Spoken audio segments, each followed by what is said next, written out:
ឥឡូវនេះខ្ញុំមាន challenge របស់ឯងលេងបើខ្ញុំមាន10ទឹកនេះបើសិនជាបងឯងបោះឆ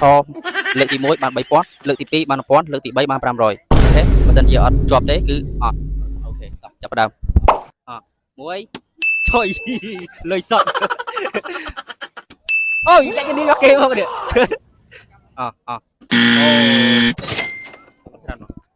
អូលេលេឆ្កងចាំមក1អីយ៉ាលុយសុតស្ដេចជំនាញនេះមួយទៀតមានការ3ដងតាបាន3000ហើយតា3000មួយអូ3000កន្លងផុត1000កន្លងផុតសល់500សង្ឃឹមថាបាន500អត់ទេ500បាន500ទុកសពកង់មកណាកូនច្រើនអត់តោះ1 2 3 3000កន្លងផុតទី1000កន្លងផុតសល់500ជប់500សល់500ទុកខ្ញុំបាទអត់មើលទៅតោះ1 2 3បងខ្លាំងទៀតឥឡូវចាប់បោះសារទៀតអត់ចាប់បោះសារទៀតទេតើបងទុកអាកាសឲ្យម្ដងទៀតតើស្រួលអារម្មណ៍តើ1 3000សា2ទៀតតើ1ទៀតអូបាន1000សា500ទៀតយកបានអត់មើលទៅ1500តើ1 2 3បាន1000ហើយបាន1000ណាបាទអរគុណច្រើនណាស់ត្រៀមអារម្មណ៍មួយចេះបោះដាក់ដៃបោះមកជុំប្រប់ហ្នឹងអូពុំពេក3000កន្លងផុតចឹងទៅសល់1500ហ្នឹងទុកញ៉ាំតោបានអត់មើលទៅ1 2អូបាន1000តោះ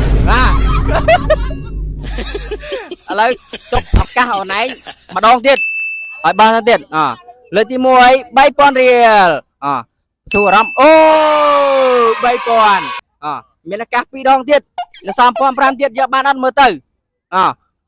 អីយ៉ាបានហើយបាន1000ហើយបាន1000ហើយបាន1000ហ្នឹងអត់ដឹងទេអញ្ចឹងគាត់បាន1000ត្រូវអត់បើបាន2ដង1000ត្រូវអត់ត្រូវបងប្អូនដល់គ្នា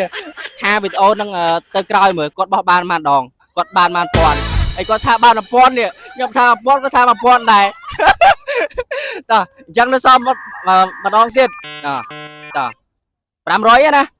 អូ3000កន្លងផុតអាឈីសល់500តោះចុយ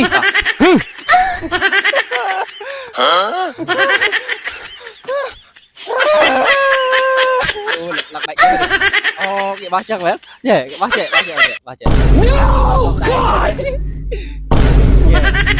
តាលេ3 3000កន្លងផុត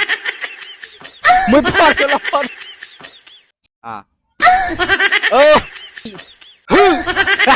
រៀលគឺថាបានអត់មើលទៅអូស្បៃ5ចាប់ហើយតោះស្បៃជ្រក់ស្បៃ1 2 3អូ3ជឿយេ